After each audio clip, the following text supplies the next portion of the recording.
El conjunto de habitaciones que se había convertido en el cuartel general militar de facto todavía tenía un aspecto inacabado. Por conveniencia, habían ubicado la sede en el centro del ministerio, aunque incluso esa simple decisión había sido debatida acaloradamente. Hubo algunos que se preocuparon por la óptica, que para los observadores externos podría parecer como si la Tierra hubiera dado un golpe de estado durante la hora del triunvirato, o tetrarquía. Habían dejado el tema en un segundo plano durante el tiempo que duró. De necesidad, hasta el momento ninguna de las razas había planteado ese punto, pero el ministro Sin y algunos de los observadores humanos más astutos asumieron que era solo cuestión de tiempo.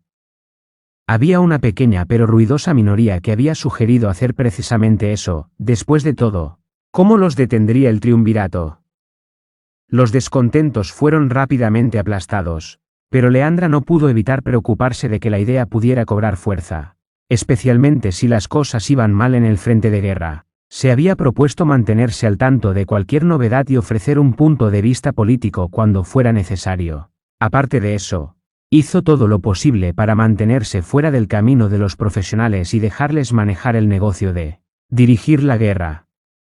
¿Dónde estamos con las conversiones de cargueros?, preguntó el mariscal Antuma a su comandante naval. El almirante Fujimoto hizo una mueca. Ni de lejos lo que me gustaría, admitió. Tenemos 27 convertidos y otros 32 en distintas etapas de mejora.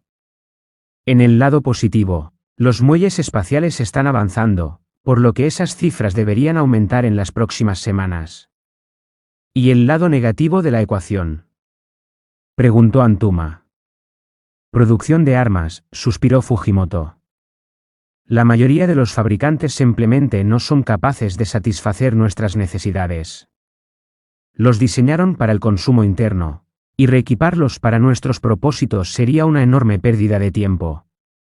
Los fabricantes que podemos utilizar trabajan en 3 turnos sin parar, pero todavía nos estamos quedando atrás en nuestras cuotas. El mariscal asintió, asimilando eso. ¿Hay algo que podamos hacer para aumentar la producción? Helen meneó la cabeza.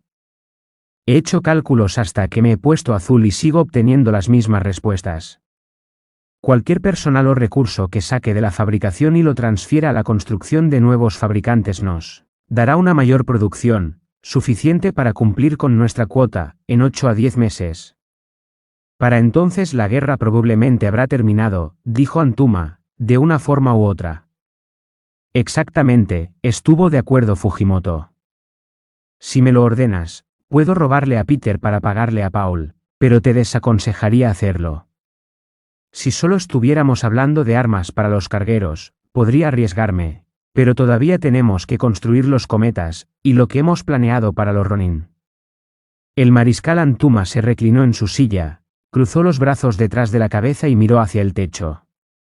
Helen la había llamado su postura de pensamiento, y se adaptó a la suya mientras él solucionaba cualquier problema con el que se estuviera enredando su mente. Los aficionados estudian táctica, los profesionales estudian logística, murmuró, provocando una risita de su homólogo. Incluso con los fabricantes y el motor FTL, eso no ha cambiado, coincidió. La sonrisa rápidamente abandonó su rostro mientras se inclinaba hacia adelante. Aún no me gusta la estratagema que hemos ideado para los cargueros, dijo con gravedad. Suponiendo que todo vaya según lo planeado, tenemos una buena posibilidad de frenar su avance, pero, ¿con qué frecuencia sucede eso? Nunca, respiró Antuma. El almirante Fujimoto asintió. He rebuscado profundamente en mi bolsa personal de trucos y he sacado todos los planes y artimañas para lograrlo, pero en el mejor de los casos es un juego de azar. Ella lo miró desde el otro lado de la mesa. Pase lo que pase, la mayoría de esos equipos no volverán. Lo sé, dijo, pero ¿qué opción tenemos? Si no frenamos su avance, no nos quedará nada que defender.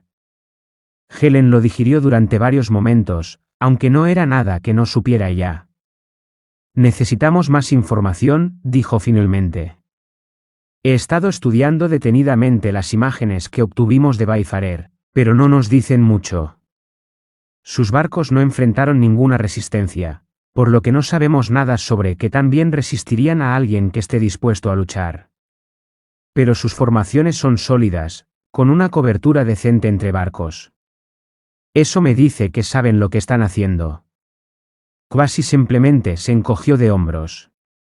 Hasta que tus cargueros no los enfrenten en batalla, no sabremos lo formidables que son. Suspiró, pero tienes razón, necesitamos más información. Tomó un respiro profundo.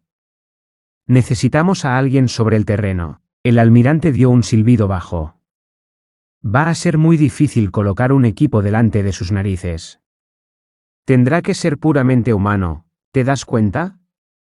Los aprendices de otras razas no están ni cerca de estar preparados para una operación como esa. Créanme, soy muy consciente de ese hecho, dijo el mariscal. Pero podrías hacerlo, llevar un escuadrón a uno de los mundos ocupados si fuera necesario, sin ser detectado. Sus ojos perdieron el foco mientras consideraba el problema. Puedo meterlos, dijo finalmente, pero sacarlos de nuevo. Helen se encogió de hombros. Tendrían que encontrar una forma de pasar las naves en órbita y por el momento no estoy seguro de que eso sea posible. Además, significará retirar recursos de nuestros otros compromisos. No se puede evitar, dijo. Estamos disparando a ciegas aquí, y eso nos perjudicará incluso más que un pequeño retraso en nuestro calendario de reacondicionamiento.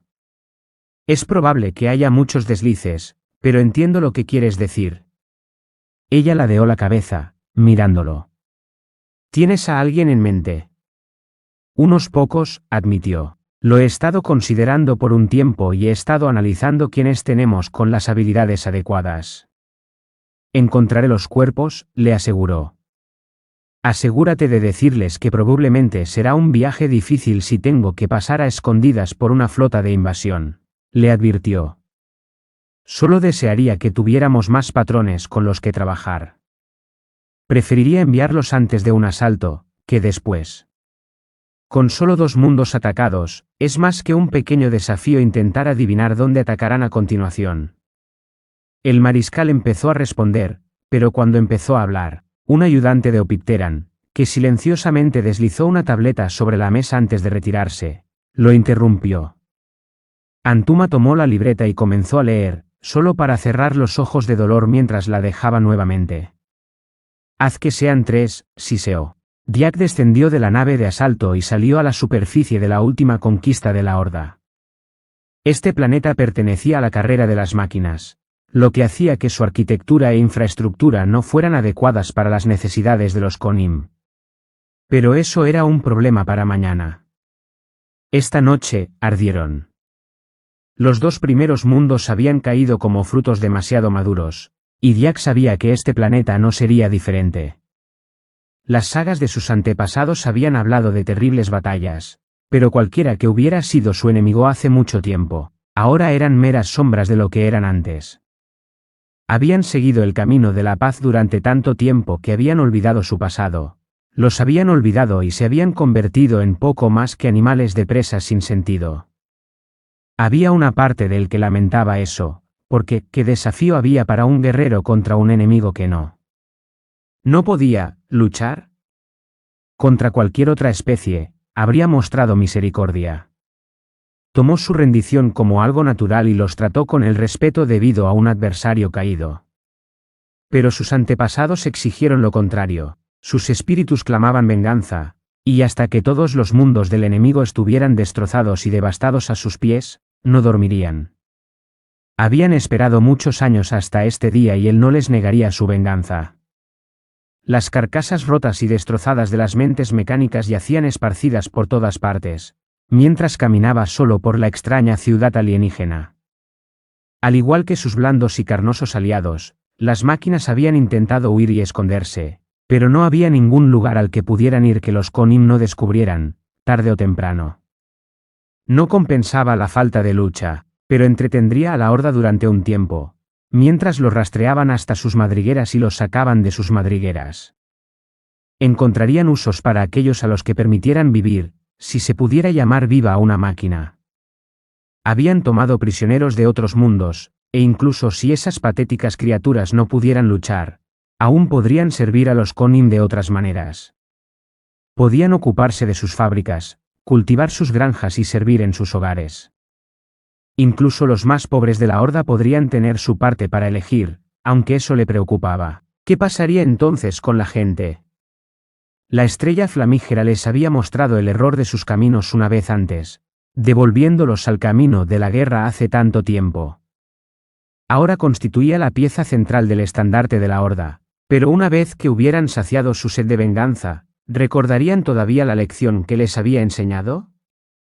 Había buscado durante mucho tiempo la respuesta a esa pregunta, pero sus antepasados guardaron silencio al respecto. Si en la plenitud de los tiempos enviaron otra roca del cielo para mostrarles su error, que así sea. Aceptaría su juicio, porque ya les había dado lo que habían deseado durante tanto tiempo.